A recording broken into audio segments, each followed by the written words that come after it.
अस्सलाम वालेकुम नाज़रीन, आपका मेज़बान जहांगीर सैयद आपके प्रोग्राम सच के साथ हाजिर खिदमत है। प्रोग्राम में आपका खैर मक़दम करता है। जिस तरह के नाज़रीन आप जानते हैं कि हमारे प्रोग्राम का फॉर्मेट ये है कि इख्तिसासी शख्सियत को, किसी भी शोबे की स्पेशलाइज शख्सियत को हम यहाँ मदऊ करते हैं और उससे मुतालिका शोबे के बारे में सवालात रखते हैं, ताकि ये हम बता सकें अपने नाज़रीन को कि उस शोबे में क्या क्या मसाइल हैं और उसका हल क्या है। हल पर ज़्यादा ज़ोर देते हैं। डॉक्टर साहब, हमारे डॉक्टर उबैद अली साहब हमारे साथ मौजूद हैं, किसी तारुफ़ के मोहताज नहीं है, टीवी पे देखे जाते हैं और जो है आपकी जो कमांड है अपनी फ़ील्ड में उसके हवाले से भी हम बात करेंगे। आप जो हैं कंसल्टेंट हयातियाती और अद्वियाती साइंस के जो है आप कंसल्टेंट हैं और सीनियर अफसर भी रहे हैं ड्रग कंट्रोल रेगुलेटरी अथॉरिटी में।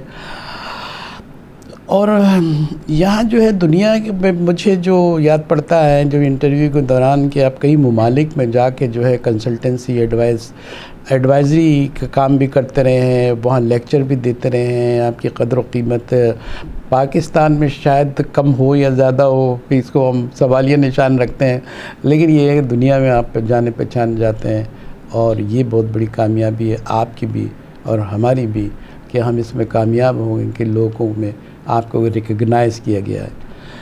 यहाँ हमारे सवाल वही है, रोना धोना हमारी किस्मत में लिखा है, हमारे हालात ऐसे हैं, दवाइयाँ हैं, हमारी रसाई नहीं है दवाइयों तक, और जो इतनी महंगी हो रही है और अजीब उसमें मंतक मैन्युफैक्चरिंग मेडिसिन के मैन्युफैक्चरिंग कंपनियाँ जो है वो एक अलग कहानियाँ सुनाती हैं कि 12 साल से दवाइयाँ बढ़ी नहीं हैं, अब बढ़नी चाहिए। हुकूमत ये कहती है कि हम कंट्रोल करना चाहते हैं, ड्रग कंट्रोल अथॉरिटी का जो काम है कि उसको कंट्रोल करें, तो सबसे ज़्यादा दवाइयाँ की कीमतें बढ़ाने का किसी न किसी डायरेक्ट या इनडायरेक्ट बायस बनता है, उसमें भी उस पर बड़ी तनकीद की जाती है। हम यहाँ से सवाल शुरू करेंगे कि वज़ीर आज़म पाकिस्तान शहबाज शरीफ का कहना ये है कि जनाब हमारी दवाएं हमारी एक्सेस से हम बाहर होती जा रही हैं और कीमतें उसकी बहुत बढ़ गई हैं। जब आपको इतना पूरा शऊर है तो ये आप ख़ुद कीमतें हुकूमत बढ़ाने का बायस क्यों बन रही है? क्या मंतक है, क्या लॉजिक है, कहाँ खड़े हैं? बहुत शुक्रिया जहांगीर भाई। ये तो शफाफियत का मसला है कि हमारी दवाएं बनाने में लागत क्या आती है, दवाएं की अहमियत कितनी है, कदर अहमियत कितनी है, दवाओं की क्या कीमत होनी चाहिए। तो ये लागत, अहमियत और कदर कीमत के दरमियान में जो तवाज़ुन शफ़ाफ़ तरीक़े से आवाम के सामने रखना था वो हम रखने में नाकाम हो गए और मुस्तकिल शायद जानबूझ के हम रखने में नाकाम हुए या हमने कोई मुफाद वेस्टेड इंटरेस्ट होता है ना हुकूमतों का भी। यकीनन इसके पीछे जो जुमला है ना छुपा हुआ वो यही है कि हम कहीं ना कहीं मकासद के तहत दानिस्ता तौर पर ये नादानिस्ती कर रहे हैं। बज़ाहिर जो है हम मासूम बने हुए और दानिस्ता मुफादात। सोसाइटी भी मासूम है ना, सोसाइटी इस मौजू को मौजू बनाती नहीं है। सोसाइटी आखिर दुनिया के तमाम मसले के लिए टीवी खुले हुए, इस मौजू को एक बार ज़ेर बहस लाइए, बताइए कि इस दवा के बनाने में क्या लागत आई है, पब्लिक के लिए सामने रख दीजिए ताकि पब्लिक ख़ुद देख ले। उसके बाद बताइए कि ये लागत आई है, इसके ऊपर हम ये कीमत रख रहे हैं। सही। तो एक हर आदमी सेंस रखता है, हर घर में एक शख्स ऐसा होता है जो उस घर का हेड ऑफ स्टेट होता है। सही है। तो वो समझता है कि क्या कीमत होनी चाहिए, मार्केट में जाता है तो अंदाज़ा हो जाएगा। हम इसको छुपा रहे हैं और कोई बात नहीं है। देखिए मैं बहुत सारी चीज़ें आसानी से बताने की कोशिश करूँ। पाकिस्तान की जो दवाइयों की कीमतों का जो निज़ाम है उसमें नुक़्स नक़ाइस हैं जो कि दानिस्ता डाले गए हैं, क्योंकि लोग उस पर बहस नहीं कर रहे, बड़े बड़े एंकर्स मौजूद पे गुफ्तगू नहीं कर रहे, वो उलझा देते हैं। दवाइयाँ बनाने की बात कर रहे हैं या उसकी प्राइसिंग की बात कर रहे हैं? मैं दवा की दस्तयाबी के लिए एक कीमत चाहिए होगी, क्योंकि दवा प्राइवेट लोग बना रहे हैं, गवर्नमेंट तो बना नहीं रही। सही। वो बेचेंगे, उनका बिज़नेस है। अब वो दस्तयाब तो होगा और ख़रीदने के लिए अवाम में सख्त चाहिए। सही। तो हम जो गवर्नमेंट में लोग बैठे हुए हैं उन्होंने इन सब बातों को जहन में रखना है कि इतनी महंगी ना कर दें कि लोग आसरे में मारे जाएँ और वो दवा सस्ती दस्तयाब हो सकती है। ये समझ नहीं रहे। 900,000 कंपनी। अहम बात जो है आपकी बात ये कि दवा जो है वो अर्जा कीमत पे, कम कीमत पे दस्तयाब हो सकती है। जहांगीर साहब, दवाइयाँ शेल्फ पर एक्सपायर हो जाती हैं और कुछ इंतज़ार में इंतकाल कर जाते हैं। किस चीज़ का इंतज़ार होता है? वो ख़रीद नहीं सकते, सकत नहीं है। वो बेचारे अपने बाप बेटे को नहीं बताता कि मुझे दवा की ज़रूरत है, माँ बेटे को नहीं बताती, अपनी डोज वो छोड़ देती है। अगर एक माकूल निज़ाम हो तो माँ को भी डोज मिल जाए, बाप को भी डोज मिल जाए। तो हमारा तो ये हेल्थ केयर जो प्रोफेशन है ना, इससे वो निकल गया, हार्ट निकल गया है। हमने इसका मतलब है हमारी क्या किलिंग सोसाइटी है क्या? हम क्यों मानना चाह रहे हैं? हमारी हुकूमतें तो इतनी खूबसूरत बातें करती हैं, दावे करती हैं, नतीजा ये है कि वो शेल्फ में ख़राब हो जाएं, उसकी ख़रीदारी ना हो और ये लोग मर जाएं। कितना बड़ा अलमिया है। सोसाइटी के जो बर्ताव का मामला है ना, ये पूरा एक मौजू है, इसको समझना होगा। लेकिन इस वक्त आपको ये बताऊं कि दवा की प्राइसिंग को आप एक बार ट्रांसपेरेंट कर दें। कोई इसके लिए 16 साल का MSc नहीं करना कि पढ़ने की आसान सी बात है। मैं आपको एक मिसाल देता हूँ कि आप एक किराए के मकान में रहते हैं, तो इस मकान की कीमत है, फ़र्ज़ कर लीजिए पूरे साल का जो किराया है वो 1 लाख रुपये है। अब आप कहते हैं कि मैं अकेला रहता हूँ, अब मेरा बेटा भी इसमें आके रहेगा, तो मालिक मकान ये कहता है कि नहीं जी अब इसकी कीमत 2 लाख होगी। फिर आपने कहा कि जी मेरी मिसेस भी आके रहेंगी, तो मालिक मकान कहता है कि अब 3 लोग आके रह रहे हैं तो 3 लाख होगा। घर आपने किराए पे लिया है, उसमें 3 कमरे मौजूद हैं, चाहे आप अकेले रहें, चाहे 2 बेटे के साथ रहें, चाहे 1 बेटे के साथ रहें, किराया एक ही रहता है। सही। तो बिल्कुल यही बात जहन में रखिएगा। दवाएँ अगर 250 मिलीग्राम की हों एक शीशी के अंदर, सही, या एक टैबलेट के अंदर, उसकी कीमत अगर 2.5 रुपये है तो 5 मिलीग्राम की टैबलेट की कीमत 5 रुपये नहीं होगी। अच्छा, अगर उसके जो यूनिट्स है उसके मुताबिक यहाँ 200 की 1000 की अलग अलग ये जो मसला चल रहा है ना पाकिस्तान में 2 मिलीग्राम करते हैं ऐसा, ये तो चला आ रहा है। अच्छा अजीब बात तो चला आ रहा, तो कोई जवाब नहीं है ना, इसकी वजह बताइए ना, ये कौन लोग कर रहे हैं? आपके टीवी वाले कर रहे हैं। क्यों जवाब इस मौजू को बहस में हम नहीं लेके आ रहे? पूरे दुनिया में कहीं पे ऐसा मौजू नहीं है। अमेरिका चले जाइए, इंग्लैंड चले जाइए, जापान चले जाइए, सऊदी अरबिया चले जाइए, क्या वहाँ पे ऐसे है कि 250 मिलीग्राम की 250 में, 500 मिलीग्राम की 500 में, 1000 मिलीग्राम की 1000 में? तो क्या ये नज़र नहीं आ रहा? क्योंकि इनका मौजू नहीं है, दबा दिए जाते हैं। यकीनन मैं तबसरा करने में अपने आज़ादी फ़ील करता हूँ कि ये इन्फ्लुएंस होते हैं। इस मौजू को क्यों नहीं हाईलाइट करते कि भाई एक दवा जो 2 मिलीग्राम की 2 रुपये की है, 4 मिलीग्राम की 4 रुपये की नहीं होगी। जो सारी कॉस्ट है ना इस मोबाइल टेलीफोन में लोहे की कॉस्ट लगा है, बाकी टेक्नोलॉजी है।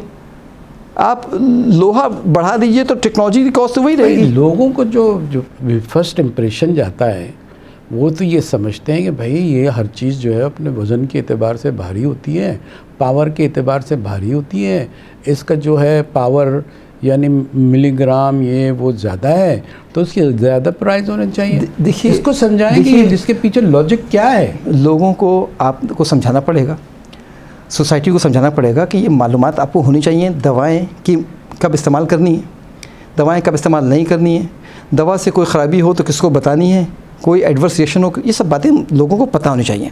चूँकि लोगों को या इवन डॉक्टर को या फार्मासिस्ट को या साइंटिस्ट को दवा देखकर वो क्वालिटी नहीं बता सकता, इसका एक पूरा मैकेनिज़्म है। इसीलिए दवा की प्राइस कंट्रोल की जाती है, क्योंकि एक्सप्लॉइट हो सकता है पेशेंट। और आप देख ही रहे ना, आपको मैं रिसेंटली बताऊं, जामा बहुत इंपॉर्टेंट जर्नल है हमारे मेडिसिन के अंदर, journal of American medicine association, उसने recently just in a week एक पेपर पब्लिश किया है। और वो पेपर जो है वो हार्वर्ड के प्रोफेसर्स की तरफ से लिखा गया है, जो ये बताता है कि शुगर के इंडस्ट्रियलिस्ट ने किस तरह मैनिपुलेट किया रिपोर्टिंग को कि इस बात को पब्लिक ना किया जाए कि शुगर जो है वो नुकसान पहुंचाती है। उन्होंने सारा रुख मोड़ दिया फैट की तरफ। तो ये बात रिवील्ड हुई है, और किसमें जामा में, जामा को तो मैं और आप में ज़रूरत नहीं चैलेंज करते हैं, बट इस इज पब्लिश्ड। तो ट्रस्ट तो आपको चला गया। जहाँ पर ट्रस्ट आपका इतना बारीक बर्फ़ पर हो, उसकी बर्फ़ की परत पर ट्रस्ट हो, वहाँ गवर्नमेंट को और सोसाइटी को काम करना पड़ेगा। दवा की कॉस्ट क्या है, इस दवा बनाने में क्या कॉस्ट आ रही है, आखिर क्यों एक कंपनी 5 रुपये की, दूसरी कंपनी वही दवा 25 रुपये की क्यों बेच रही है? तो ये 5 रुपये वाला क्या ज़्यादती कर रहा है, गलत बना रहा है? उसका जो नमक है, जो उसका केमिकल है, वो तो एक ही है। नहीं, एक कहना भी इतना आसान नहीं जाएगा साहब। अब इस एक केमिकल आपने लिया इंडिया की X कंपनी से, दूसरा केमिकल लिया इंडिया की Y कंपनी से, तो जो उसको उन्होंने अब उसको समझना पड़ेगा। ये है पेचीदा मामला कि X कंपनी में इम्प्योरिटी कितनी है। एक पूरे 1 मन का वो था बोरा आटे का, उसमें 1 मिलीग्राम इम्प्योरिटी थी, एक में 5 मिलीग्राम इम्प्योरिटी थी। तो 1 मिलीग्राम जिसमें इम्प्योरिटी कम थी उसकी कीमत बहुत बड़ी होगी। लेकिन हमें देखना पड़ेगा कि यह इम्प्योरिटी का बढ़ना विद इन परमिसिबल लिमिट में है कि नहीं है। अगर 5 मिलीग्राम उस बोरे में इम्प्योरिटी हो और वो इम्प्योरिटी नुकसान ना पहुंचा रही हो तो काबिल कबूल है साइंस के अंदर। इम्प्योरिटी की बात में एक सवाल ये होता है कि यहाँ जो है तो कोई तरीक़ा तो है नहीं, तो इम्प्योरिटी कम होने की भी के साथ भी तो ये कीमतें ज़्यादा ले रहे हैं। नहीं, असल में आवाम को मैं समझाना चाहता हूँ, अगर आवाम ये समझे कि एक ही केमिकल 2 जगह से लिया जा रहा है तो प्राइस में डिफरेंस क्यों है, तो प्राइस में डिफरेंस होने की वजूहत हो सकती है, तो उसको हमें समझना पड़ेगा।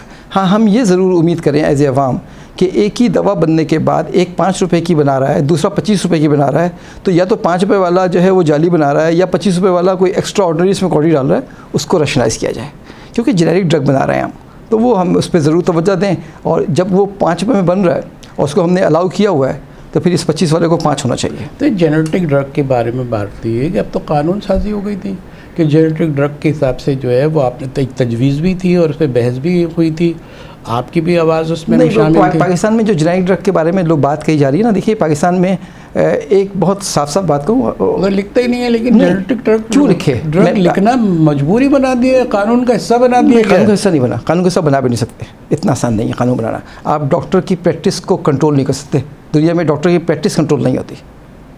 डॉक्टर अगर लिख दे डिस्पेंस एज रिटन, जैसा मैंने लिखा है वैसा वो आप दो, तो फिर आप चैलेंज नहीं कर सकते एज ए फार्मेसी ग्राउंड या कोई भी मेडिकल स्टोर वाला, उसको वही देना होगा जो डॉक्टर ने लिखा है, क्योंकि मरीज़ की ज़िंदगी मौत का बराह रास्त जिम्मेदार जो है वो डॉक्टर है। तो इसलिए वो दुनिया भर में डिस्पेंस एज रिटन अगर डॉक्टर लिख दे तो आपने वही देना है। देखिए पाकिस्तान में जेनेरिक ड्रग का कानून तो है नहीं, पहली बात। अगर कानून बना भी दे कि डॉक्टर जेनेरिक लिखे, फर्स्ट करें कानून बना दे, असम्बली पास कर दे, तो ये प्रैक्टिकली इम्प्लीमेंट नहीं हो सकता। क्लिनिकल जजमेंट जो है वो डॉक्टर, तो वो खबरें चली हैं कि तो जनाब ड्रग हो गया, जानी साहब ये तो जेनेटिक हो गया, बहुत चलिए जिन्होंने अंग्रेज़ी पढ़ी नहीं है, वो एक लेटर है, लेटर एक ऑफिसर का लिखा हुआ लेटर आपने कानून बना दिया। लेटर के ऊपर हमारे कोई इख्तियारात नहीं है, लेटर लिख दिया मैंने, आपको इनफॉर्मल एक एडवाइस लिख दी है कि जी आप जेनेरिक में ड्रग लिखिए, वो कानून नहीं है। कानून तो इसलिए नहीं लिखी जा रही है, हम तो कहेंगे वो कानून को ब्रीच कर रहे हैं। कानून तो बहुत सारे और भी हैं, वो भी नहीं माने जा रहे। फर्स्ट करें कानून बन भी जाता है तो पहली बात तो ये कानून बन नहीं सकता, क्योंकि दुनिया में नहीं है। आपको समझना पड़ेगा कि देखिए फार्मासिस्ट की अथॉरिटी ये है कि उसकी केमिस्ट्री को दवा की समझे और जो है वो जो है उसको डायग्नोस की चीज़ उसके मतलब की वो बताए। ये भी फार्मेसी वालों का एक खाम ख्याल है, और ये हमारे यहाँ ये ख्याल इतना परवान चढ़ चुका है कि जी डॉक्टर सिर्फ डायग्नोस करेगा और प्रिस्क्राइब जो है फार्मासिस्ट करेगा। ये एक अजूबी सी बात हमने इमर्ज कर दी है दुनिया में, ऐसा कहीं पे कोई रेफरेंस नहीं है। मैं आपको इस मौजूद को समझा, वरना उलझ जाएगा, ये मौजूद उलझ जाएगा। देखिए फार्मासिस्ट को कहीं ड्रग प्रिस्क्राइब करने का इख्तियार दिया गया है ताकि डॉक्टर की मदद हो सके उस काम में जिस काम में डॉक्टर की हेल्प, डॉक्टर के पास ऑलरेडी बर्डन बढ़ा हुआ है तो वहाँ फार्मासिस्ट असिस्ट कर रहा है। फार्मासिस्ट का जो काम है वो ड्रग को एवेल्यूएट करना। देखिए जाएंगे सब हम आगे ना डिवीट हो गए, हम प्राइसिंग पे बात करते हैं, लेकिन बहरहाल फार्मासिस्ट का जो काम है वो ड्रग को एवेल्यूएट करना है, प्रिस्क्रिप्शन को एवेल्यूएट करना है। लेकिन ये एडवोकेट है, फार्मासिस्ट जज नहीं है। उसने फ़ोन करना है डॉक्टर को, डॉक्टर साहब आपकी इस प्रिस्क्रिप्शन में ये मिस्टेक मुझे नज़र आ रही है, उसकी ये वजह है। अब डिसीजन डॉक्टर ने करना है, डिसीजन फार्मासिस्ट ने नहीं करना, डिसीजन डॉक्टर ने करना है। ये बात कंसल्टेंट की तो हैसियत से रहता है ना कहीं कौन फार्मासिस्ट? नहीं सर, ये जो हम जो कंसल्टेंसी कर रहे हैं ना वो इंडस्ट्री की कंसल्टेंसी कर रहे हैं, नॉट एज इफ पेशेंट के लिए कंसल्टेंट नहीं है। पेशेंट हमसे मशवरा देखिए, तो देखें इंडस्ट्री में भी फार्मासिस्ट का कितना बड़ा ये फार्मासिस्ट का रोल नहीं कर रहा पहले, ये असल में ये कन्फ्यूजन है। मैं फार्मासिस्ट का रोल प्ले नहीं कर रहा, इंडस्ट्री में जो काम कर रहा हूँ वो फार्मास्यूटिकल साइंसेस का कर रहा हूँ। Is a difference between pharmaceutical sciences and pharmacist.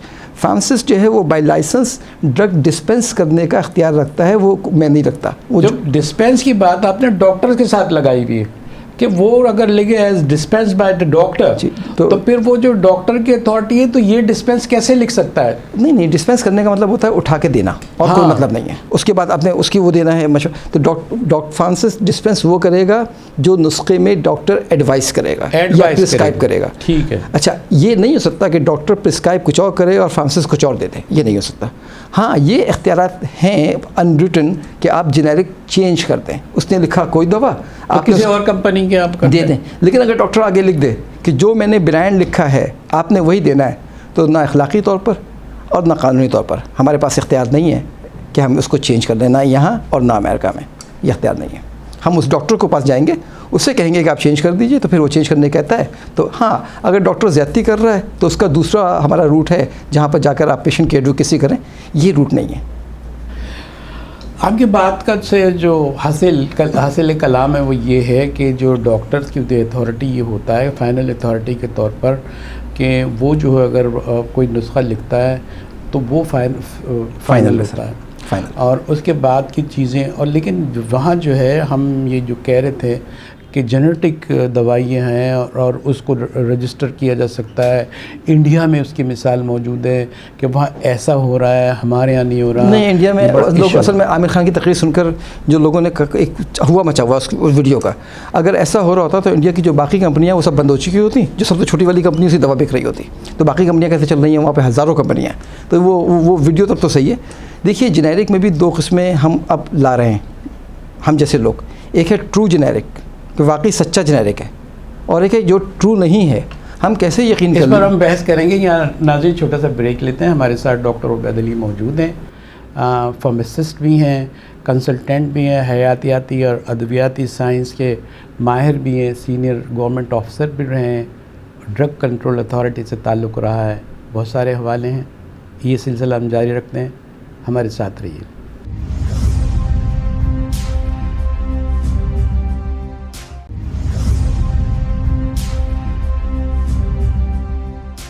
Welcome back नाज़रीन, प्रोग्राम में दोबारा हम आपका खैर मक़दम करते हैं। डॉक्टर उबैद अली हमारे साथ मौजूद हैं, हयातियाती और अद्वियाती साइंस के एक्सपर्ट हैं और बहुत सारे हवाले तो हम पहले तस्करा कर चुके हैं। हम बात करना चाहेंगे, सवाल पर हम आते हैं। डॉक्टर साहब, ये बता दीजिए, दवाइयों का तो मसला, कीमत का मसला, जेनेटिक उसका मसला तो ये अपनी जगह पे है। ये ओवर डोज हो रही है, ओवर जो है प्रिस्क्राइब की जा रही है, एक तमाशा मचा हुआ है। और जो हम देते हैं मेडिकल स्टोर्स पे हम देखते हैं ओपनली बिक रही है, जैसे चर्च और अफीम की तरह दुकान खुली हुई है, जो चाहे ले जाए। ये तमाशा क्या है और ये बड़ा दर्दनाक सूरत हाल है, इस पर आप क्या कहेंगे? आपने दो अहम मौजू यहाँ पे इस वक्त सवाल में रखे हैं। एक तो है कि ओवरडोज़ हो रही है और मिसयूज़ हो रही है दवा, और दूसरा मौजू रखा है कि आपने दवाइयाँ बासानी बेची जा रही हैं और लोग खरीद सकते हैं। तो पहला मौजू जो है ना, ओवरडोज़ या अंडरडोज़ या मिसयूज़ या पॉलीफार्मेसी, यकीनन ये बेतहाशा फैल गई है। और यहाँ पर अब ये जो रोल है वो प्योरली, इसमें जो लीडिंग रोल है वो फार्मासिस्ट का है, फार्मेसी के इदारों का है। फार्मेसी के इदारे कौन से हैं? जो रेगुलेटरी बॉडी है प्रोविंस की, जो फेडरल की रेगुलेटरी बॉडी है, जैसे pharmacy council of Pakistan, pharmacy council of Sindh. इसी तरीके से जो आपकी यूनिवर्सिटीज़ हैं, लीडिंग यूनिवर्सिटी है, कराची यूनिवर्सिटी हो गई, डॉ मेडिकल कॉलेज हो गया, ये सिंध यूनिवर्सिटी हो गई, ये लीडिंग यूनिवर्सिटीज़ हो गई, और गवर्नमेंट की अथॉरिटीज़ हो गई। इसके अलावा जो आपके कंसर्न लोग हैं वो हैं डॉक्टर एसोसिएशंस हैं, मेडिकल काउंसिल्स हैं और मेडिकल कॉलेजेस हैं, ये इसके कंसर्न हैं। देखिए, पॉलीफार्मेसी, डॉक्टर दबा के दवा लिख रहा है कि डॉक्टर पूरी अपनी मेडिसिन के दरमियान जो फार्मेसी पढ़ता है वो बहुत लिमिटेड पढ़ता है, लेकिन चूँकि उसके पास अथॉरिटी है क्लिनिकल जजमेंट की बुनियाद पे ड्रग प्रिस्क्राइब करने की, तो वो अथॉरिटी एक्सरसाइज कर रहा है। एक क्लासिक तरीके, एक पूरी उसकी हिस्ट्री है। फार्मासिस्ट जो है वो उस पर खड़ा हुआ है काउंटर के ऊपर, लिमिट तो वायलेट कर रहा है ना, ब्रीच तो कहीं जी। तो अब ये यहाँ पे फार्मासिस्ट की जिम्मेदारी है कि अगर डॉक्टर प्रिस्क्रिप्शन में गलत डोज देता है तो फार्मासिस्ट लिख के भेजे, सर ये डोज़ गलत है। अच्छा, ऐसा कोई डॉक्टर नहीं होगा जिसको ये पता लग जाए कि 20 मिलीग्राम की जगह मैंने 40 मिलीग्राम लिख दिया है और फार्मासिस्ट ने बताया तो वापस ना ले लें। हाँ, ये तो ऐसा होता है। कोई डॉक्टर ऐसी गलती कर नहीं सकता कि वो उसको अगर बता दिया जाए कि आपने ये गलत लिखा है तो सही एज डिस्पेंस वाली पॉलिसी, वो तो ब्रांड की बात है। अगर उसने कहा कि मैंने फाइजर की खरीदनी है आपने, या मैंने इजाफा की खरीदनी है, तो उसने लिख दिया, अलग बात, वो ब्रांड की बात है। लेकिन डोज के ऊपर, डोज पे अब देखिए एक और बात है, अगर डॉक्टर ज़्यादा लिख देता है और वो रेंज से बाहर जाता है, अब एज ए फार्मासिस्ट मैं डिनाई कर सकता हूँ, मैं डिस्पेंस नहीं करूँगा, ये मैं नहीं दूंगा ये, क्योंकि ये नुकसानदेह है मरीज़ को, ये मैं नहीं दूंगा। उसकी क्लिनिकल जजमेंट कुछ भी हो, अगर वो मैक्सिमम डोज जो अलाउ की गई है, जो जिस चीज़ में इस्तेमाल करने की परमिशन दी गई है, जिस डोज में दी गई है, वो तो मैं दूंगा। उसके अलावा अगर डॉक्टर कोई प्रिस्क्राइब कर रहा है तो फिर वो डॉक्टर जिम्मेदारी लेगा, क्योंकि क्लिनिकल ट्रायल नहीं हो रहा। अगर वो उसके लिए एक प्रोविज़न वो लोग डॉक्टर्स निकाल देते हैं कि ये जो है वो मरने का, जस्ट गोइंग टू डाई, तो हम एक जो ना एक्सेप्शनली होपफुली देख के जो है एक मौका देख के हम ये दे रहे हैं जो नहीं देना चाहिए। वो ये जो है ना कंपैशनेट यूज़, हाँ, या नो ऑप्शन केस, इसके लिए गवर्नमेंट से परमिशन ली जाती है। ये आपके इख्तियार में नहीं है कि किसी की जान से खेलना शुरू कर दें। नो ऑप्शन केस या कंपैशनेट यूज़। लेकिन ऐसी तो बहुत सारी मिसालें बहुत सारी हों, आपको गवर्नमेंट से परमिशन लेनी पड़ेगी, क्योंकि हर इंसान। गवर्नमेंट कौन सी अथॉरिटी है जिससे? ड्रग रेगुलेटरी अथॉरिटी, इसके लिए प्रोविंशियल अथॉरिटी नहीं, फेडरल अथॉरिटी। देखिए फेडरल अथॉरिटी। आप किसी ड्रग का क्लिनिकल ट्रायल नहीं कर सकते बगैर गवर्नमेंट से पूछे, क्योंकि इस हम अक़वाम मुत्तहिदा के चार्टर्ड के तहत इंसानी ज़िंदगी का तहफ़्फ़ुज़ करने के ज़िम्मेदार हैं। ह्यूमन लेबोरेटरी टेस्टेड इंसान को खिला के नताइज देख रहे होते हैं। नहीं सर, हम ज़िम्मेदार हैं। हम किसी को अगर हम ये कर रहे हैं तो ये वायलेशन कर रहे हैं हम अपने उन कमिटमेंट्स की जो हमने इंटरनेशनल एजेंसीज़ के साथ की हुई है। आप नहीं कर सकते। सेहत की ज़िम्मेदारी गवर्नमेंट के पास है और गवर्नमेंट ने कॉन्स्टिट्यूशन में ये बात लिखी हुई है। उस कॉन्स्टिट्यूशन की एग्जीक्यूशन के लिए आपके पास ड्रैप एक्ट है, drug regulatory authority of Pakistan act 2012, और उसके तहत जो पावर है वो। अच्छा, ऐसी कोई मिसालें हैं जो इस एक्ट के तहत जो है ट्रायल किया गया हो? बिल्कुल किया गया। ये देखिए कुछ बड़ी बड़ी मिसालें। मैंने खुद 20 साल इसके साथ रहा हूँ। आप मुझे बताइए किसी भी अस्पताल में ऑफ लेवल वो कंपैशनेट यूज़ की बुनियाद पर क्लिनिकल ट्रायल किया गया और विदाउट अप्रूवल? नहीं हो सकता। अगर हमें पता लग जाएगा तो सीधा केस है ये वायलेशन का। तो कैंसर के केसेस में तो नो ऑप्शन केस और है, ऑफ लेवल यूज़ और है। डॉक्टर के पास इख्तियार है कि वो ऑफ लेवल यूज़ कर सकता है। डॉक्टर के पास इख्तियार है। ऑफ लेवल यूज़ क्या है? कि हमने इस काम के लिए इसको अप्रूव नहीं किए, लेकिन आपके पास मुशाहिदा है कि इसमें इस्तेमाल हो सकता है, कि हम चाहते हैं साइंस एवॉल्व हो, डॉक्टर को काम करने दिए। तो ये तो एक जो ना बैकडोर निकाल दिया ना। नहीं, दुनिया भर में साइंस कैसे एवॉल्व होगी जब मौका नहीं देंगे तो उसमें मौका दिया जाता है, मगर वो विद इन रेंज होगा। हमने कहा हुआ है कि 200 मिलीग्राम तक आप दवा दे सकते हैं। आपने कहा चलो उससे ज़्यादा नहीं दे सकते। फर्स्ट कर लिया। अच्छा, तो आपने किसी और बीमारी में भी दवा दे दी तो वो ऑफ लेवल यूज़ हो गया। उस बीमारी के लिए उसको मंजूर नहीं किया गया था, उस बीमारी के लिए इख्तियार नहीं दिया गया था कि वो बाज़ार में रखा जाए या मरीज़ों को दिया जाए, लेकिन एज ए डॉक्टर उसकी ये क्लिनिकल जजमेंट थी कि उसमें दे देता हूँ, तो वो दे रहा है, वो दे के रिजल्ट देगा। ये स्टडीज़ कर सकता है, क्लिनिकल स्टडीज़। ओवरडोज की एक और भी सूरत हो सकती है, वो ये कि जनाब आप कैंसर के लिए दे रहे हैं, आप जो है चेस्ट डिजीज़ के लिए दे रहे हैं, और जो है आप दूसरे अमराज के लिए दे रहे हैं, और कुछ ऐसी दवाई दे रहे हैं कि वो ओवरडोज हो गई है, हमें पता ही नहीं चला कि इसकी डोज इससे जो है वो रिलेट करती है और ये वाली जो है इससे ताल्लुक़ इसका है, तो कहीं जाके वो एक नई सूरत हाल पैदा कर देती है और वो तो गुर्दे, वो बहुत से किडनी विडनी का नुकसान कर देते हैं। देखिए, ओवरडोज हम कहते हैं किसी भी दवा का जो अप्रूव आपने जी अब ये तो ना आप कर लेंगे भाई वो कितनी उस पावर की है, ये बात। कुछ जो ऐसे तो कई दवा दे रहे हैं, एक चीज़ दे रहे हैं। अब आप ये देख रहे हैं यार, ये तो दवाई इसके लिए जो ये तो खाते रहे और ब्लड प्रेशर के लिए, ये कौन सी तुम दवाई ले रहे हो? बोले वो तो यूरिन के लिए ले रहा था मैं। तो वो जाके जो है कहीं कोई सूरत हाल पैदा कर रही होती है, इससे बड़े नुकसान हुए होते हैं। देखिए, मैं आपको एक डॉक्टर को सही प्रैक्टिस करने का तरीका बताता हूँ, और यकीनन डॉक्टर को पता होगा। जब भी डॉक्टर किसी को ड्रग प्रिस्क्राइब करता है, उसकी इखलाकी ज़िम्मेदारी है, उसकी कानूनी ज़िम्मेदारी है, उसकी साइंसी ज़िम्मेदारी है। आप मुझसे पूछेंगे तो बता दूंगा ज़िम्मेदारी कहाँ पे लिखी हुई है इसकी, कि वो मालूमात रखे कि ये मरीज़ और कौन कौन सी दवाएं खा रहा है। पूछते भी नहीं है। हाँ, तो वो नहीं पूछते तो ये सब वायलेशंस हैं, ख़तरनाक है ना। ये तो वायलेशन है। ये इसमें मैं और आप तो नहीं करेंगे ना। पाकिस्तान मेडिकल एसोसिएशन जिस अस्पताल में हो रहा है, उस अस्पताल की इंतज़ामिया, ये जो फार्मेसी बिरादरी है, वो फार्मेसी बिरादरी, इंस्टीट्यूशन मेडिकल के, इनकी काउंसिल्स, इनके एसोसिएशंस, ये लोग इम्पार्ट करेंगे। इनकी जिम्मेदारी है कि इसको इन्वॉल्व हों उसके अंदर। 20 दवाइयाँ हर वार्ड का, हर स्पेशलिस्ट जो है वो अलग अलग चीज़ें लिख रहा है। अगर अस्पताल में 20 दवाइयाँ के रिलेटेड क्या हो रहा है, नहीं, अगर अस्पताल में इन पेशेंट मरीज़ को लिखा जा रहा है तो फिर फार्मासिस्ट बराह रास्त जिम्मेदार है, वो कैसे डिस्पेंस कर रहा है, उसको डिस्पेंस नहीं करना चाहिए। फार्मासिस्ट तक तो आती नहीं है चीज़ें, तो अस्पताल में मरीज़ तक कैसे पहुँची दवा? वो उसके आप जब खरीदी तो वो उसका मेयार को चेक करने का वो जिम्मेदार वो है। इसमें क्वालिटी की बात नहीं है। इसमें प्रिस्क्रिप्शन जो भी आएगी अस्पताल में, जब मरीज़ एडमिट होगा तो प्रिस्क्रिप्शन आएगी फार्मेसी में। अस्पताल में फार्मेसी मौजूद है, फार्मेसी वाला देखेगा इस मरीज़ को ऑलरेडी कितनी दवाएं जा रही हैं, क्या ऐसी दवा। अगर एडमिटेड वो नहीं है, लोकल परचेज से उसको दवाई दी जा रही है। लोकल परचेज सर वो फार्मेसी में अलाउड नहीं है। फार्मेसी जहाँ पे फार्मेसी सिस्टम है ना, वो लोकल परचेज कोई चीज़ नहीं होता है, सेंट्रलाइज सिस्टम होता है। वो जो कुछ भी आएगा वो थ्रू फार्मासिस्ट आएगा। जैसे आपके सामने एक अस्पताल है ना, तो डॉक्टर तो छीन के ले जाते हैं, तो फार्मासिस्ट है कि भाई तेरा तो हक ही नहीं है, मैं लिख रहा हूँ ना। नहीं, अगर ये करे तो फिर फार्मासिस्ट बेवकूफ़ है। अगर वो ये बात सुन रहा है तो देखिए, एक मरीज़ की बॉडी में जितनी दवा जा रही है वो फार्मासिस्ट को पता होना चाहिए। अगर वो अस्पताल में जॉब कर रहा है और वो मरीज़ अस्पताल में मौजूद है तो फार्मासिस्ट को पूरा पता होना चाहिए। कहीं से भी दवा जा रही है, लोकलाइज कर देते हैं ना। नहीं तो अब वो गलत बात का तो कोई आर्गूमेंट ही नहीं है। अगर डॉक्टर जो है वो हथौड़े से किसी मरीज़ को इलाज कर रहा है, हम आइडेंटिफाई तो करने का काम है ना हमारा कि भाई कि ये हो रहा है, ये नुकसान हो रहे हैं।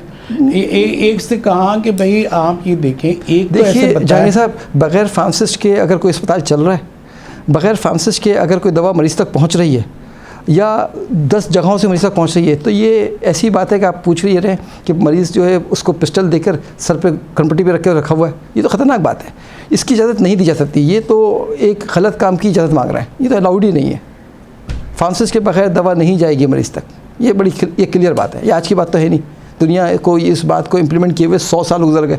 हम 1923 में खड़े। लेकिन डॉक्टर जो कहते हैं, आप जो कहते हैं कि डोज का मसला नहीं है, वो जो है उसकी शनाख्त का वो कंपनियों का मसला है कि उसको वो डिस्पेंस इज रिटन जो है ना, वो ब्रांड के लिए डिस्पेंस इज रिटन, वो ब्रांड के लिए कि वो ब्रांड डॉक्टर लिख रहा है, उसके साथ क्लिनिकल एसोसिएशन है। भाई ब्रांड से तो ये है ना, उसी की वजह से तो एक और बीमारी और एक बड़ा मसला पैदा हो रहा है।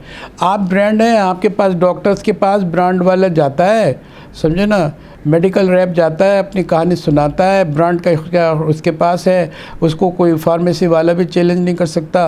वो धड़ाधड़ जो है अपने शेल्फ से बेच रहा है, प्राइवेट जो है वो भी बिक रहे हैं और ओवरडोज भी हो रही है, ख़तरनाक दवाइयाँ भी बिक रही हैं। और वो उसके अंदर हमारी फार्मेसी पे क्या कुछ नहीं होता, एलोपैथी के अलावा होम्योपैथिक और पोतनी अब यूनानी दवाइयाँ भी जो है वो डिस्क्राइब हो रही थी through the doctor.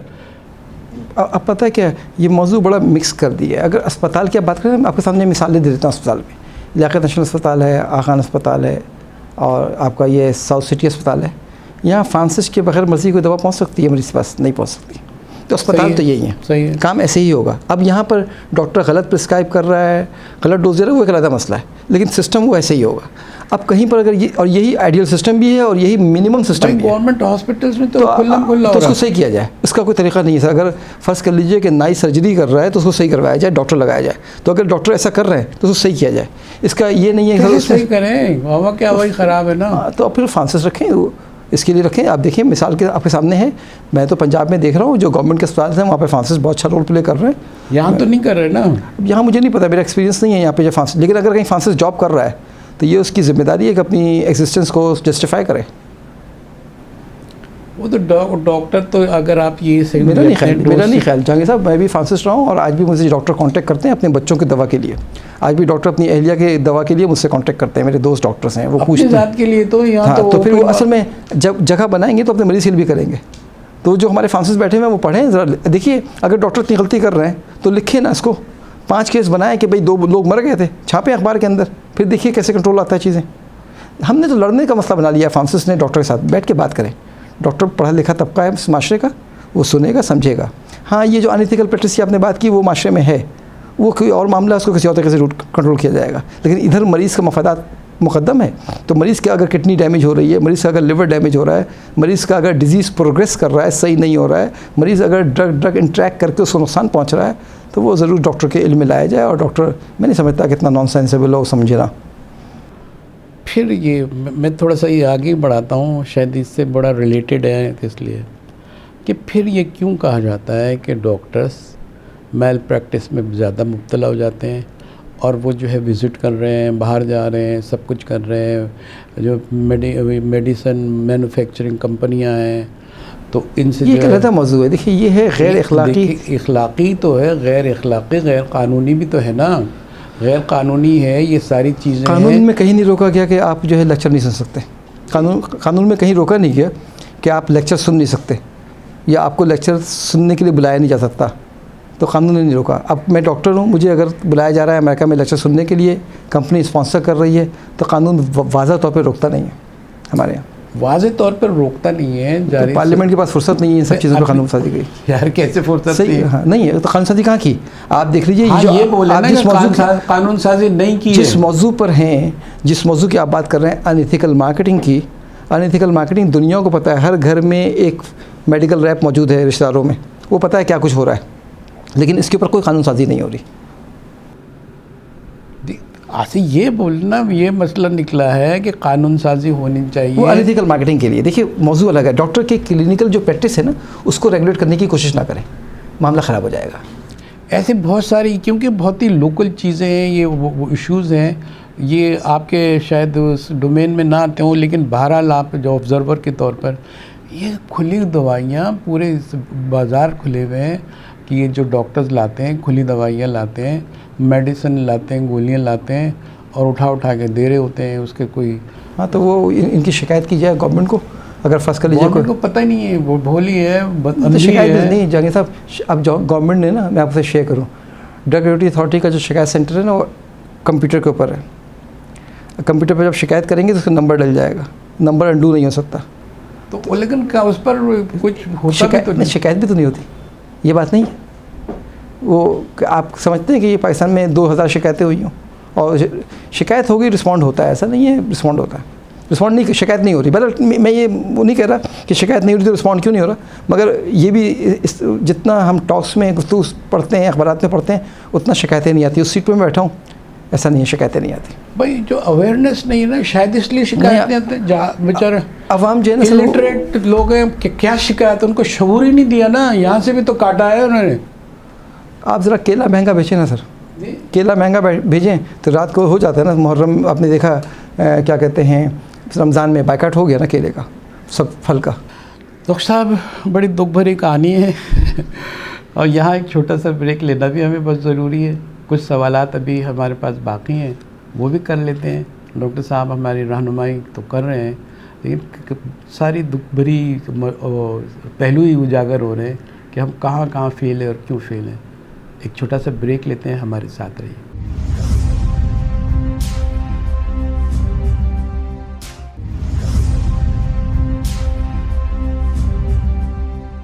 Welcome back नाज़रीन, दोबारा हम प्रोग्राम में आपका खैर मक़दम करते हैं। डॉक्टर उबैद अली हमारे साथ मौजूद हैं, हयातियाती और अद्वियाती साइंस के माहिर हैं, प्रोफेसर।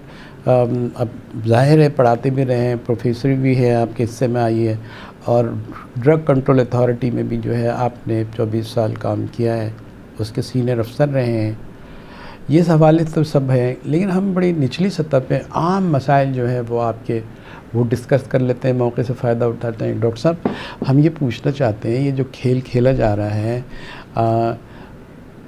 औरतें जाती हैं और वो कहते हैं अरे आपको पानी की कमी हो गई, अरे आपकी ये पथरी हो सकती है, आप ड्रिप लगा दें। ड्रिप लगा के बेचारी मासियाँ, ये वो सारे जो छोटे वो हैं, गरीब लोग हैं, वो लाइन में लगे हुए हैं, और फिर वो नफ्सियाती तौर पे अपने आप को ताकतवर भी समझती हैं। और उसके नुकसानात क्या हैं? ये खेल है क्या? इसी तरह दवाइयों का है कि भर भर के जो है शीरीनी की तरह जो है वो हाथ में थमाए जा रहे हैं।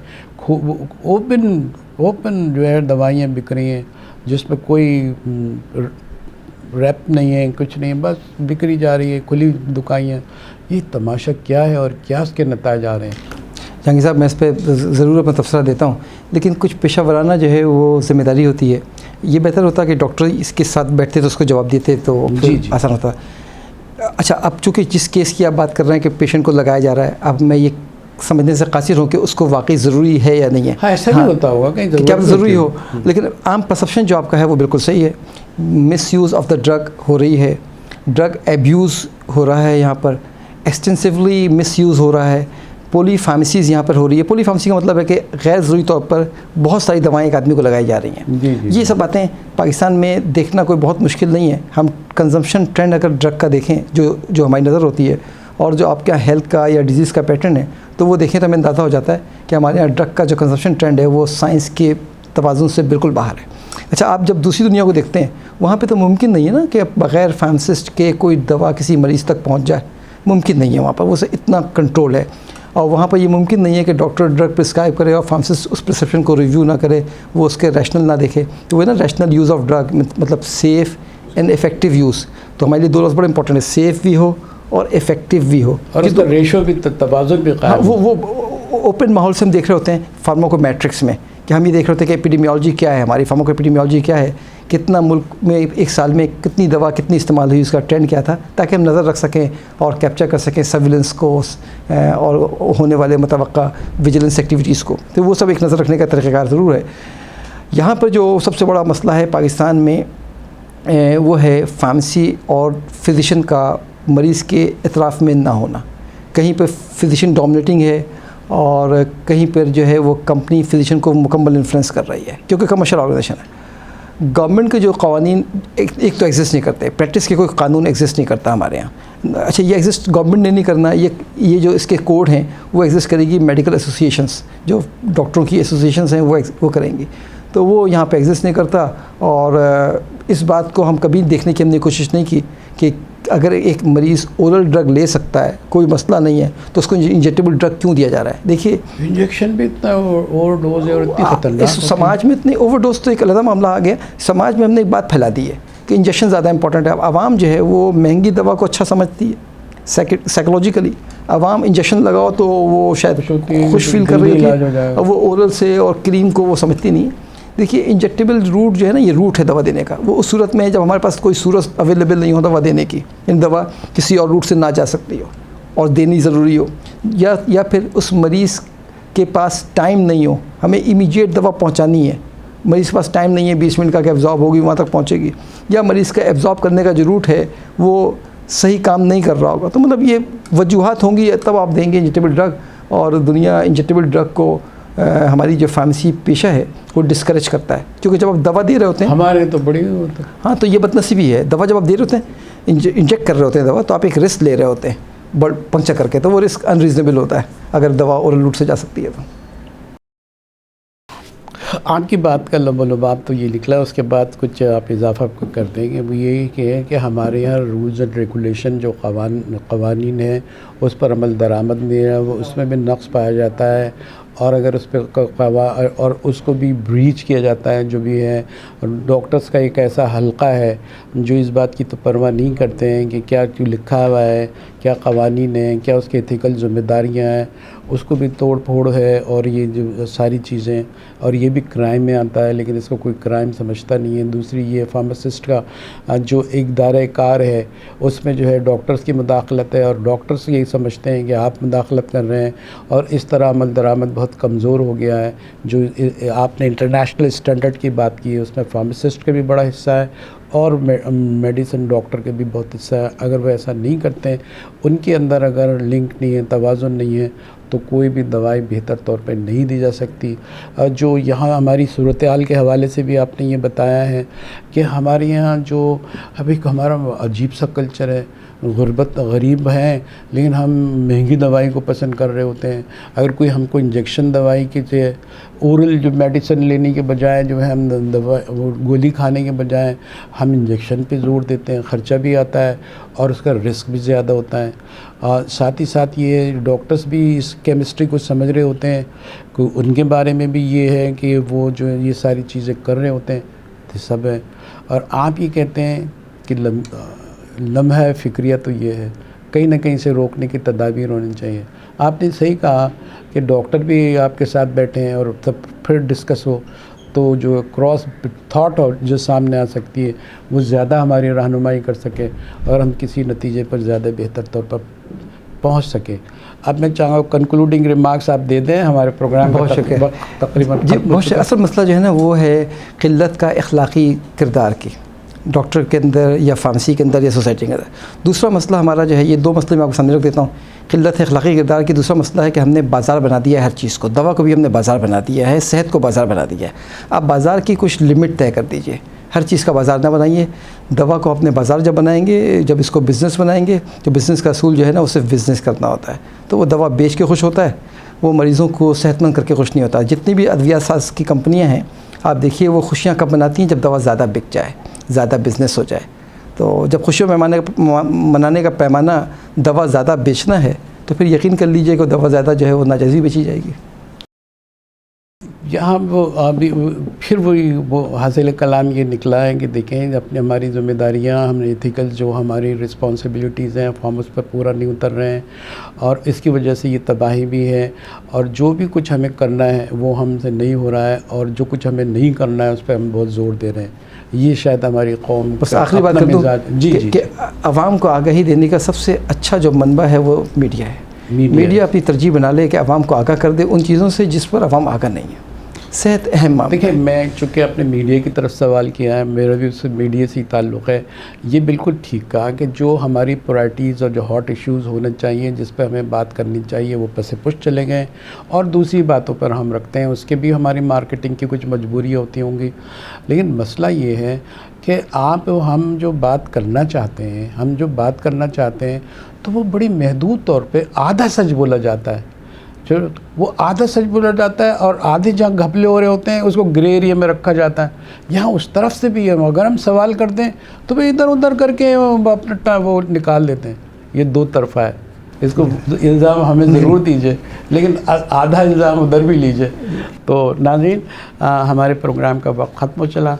हमें अपने मेज़बान जहांगीर सैयद को अपने मेहमान जनाब डॉक्टर उबैद अली साहब के साथ इजाज़त दीजिए। बड़ी अच्छी गुफ्तगू रही है, आपका कई भला भी हुआ होगा, आप समझे भी होंगे। ख्वाहिश डॉक्टर साहब की और हमारी भी यही है कि हमें पब्लिक अवेयरनेस हो, लोग जान सकें कि मसाइल क्या हैं, क्या उनके साथ हो रहा है और क्या होना चाहिए और उन्हें क्या करना चाहिए। नाज़रीन, इसके साथ ही इजाज़त, अल्लाह हाफ़िज़।